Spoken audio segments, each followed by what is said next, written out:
Welcome to The Explainer.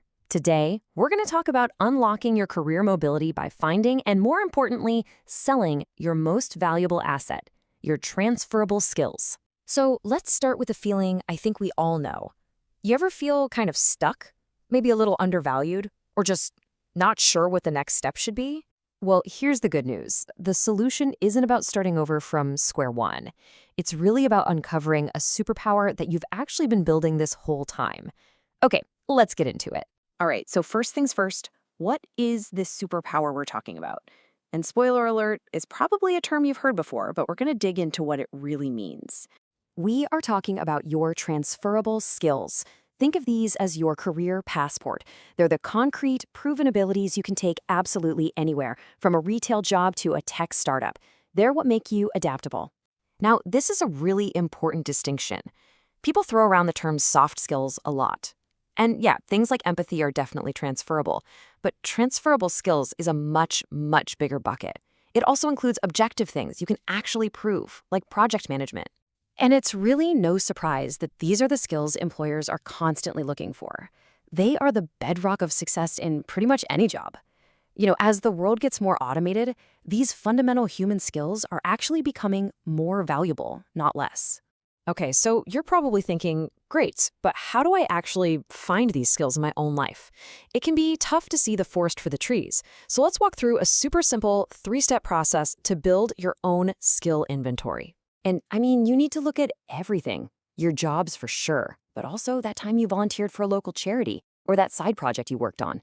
Did you organize a community bake sale? That's leadership and project management. Do you manage your household budget? That's financial planning. Skills are built everywhere, not just from 9 to 5. And this right here is so important. Often, your greatest strengths are the things that feel totally obvious to you, the things you don't even think about. That's why asking a former boss or a trusted colleague for feedback can be absolute gold. They'll see the skills you take for granted. So what do you do with all this? You put it into what I call a master list. Seriously, think of it like your personal skill bank. It's a living document that you can pull from anytime you need to customize your resume for that perfect job application. All right, you've done the digging, you've got your list. Now it's time for the fun part, selling those skills on paper. This is all about changing your resume from a boring list of duties into a powerful story of your impact. Okay, if you only remember one thing from this entire explainer, let it be this. You have to tailor your resume every single time. Why?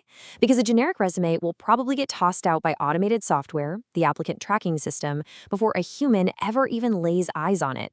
Just look at the difference here. This is the power of numbers. The before is fine, it's a task. But the after? That's an accomplishment. It shows the result backed by data. That is what gets a hiring manager's attention. And your cover letter? That's where you tell the story behind those numbers. It's your chance to connect the dots for the employer. You're basically saying, here's what I've done, and here's exactly how it solves the problems you have right now. You're not just a candidate, you're the solution. So, you ace the resume, you got the call. Now for the final boss, the interview. Don't worry, there's a simple, killer framework you can use to deliver perfect answers every single time. It's called the STAR method, and it is an absolute game changer for those tricky tell me about a time when questions.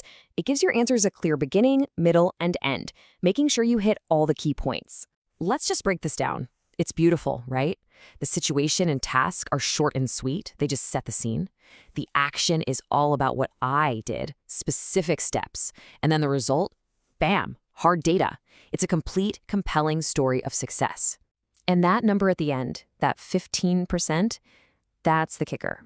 That's what turns a nice little story into solid proof. It's the concrete evidence that shows you don't just have skills, you know how to use them to get real, tangible results. Okay, before we wrap up, let's do a quick reality check. Let's talk about a few common traps that people fall into, because knowing what not to do is just as important. The biggest mistakes I see are people totally undervaluing themselves, talking about their skills like they're just features on a product list instead of benefits for the company, and of course, forgetting to back it all up with numbers. If you can avoid these 3 things, you are way ahead of the game. But here's the last crucial piece of advice. Skills are just one part of the puzzle.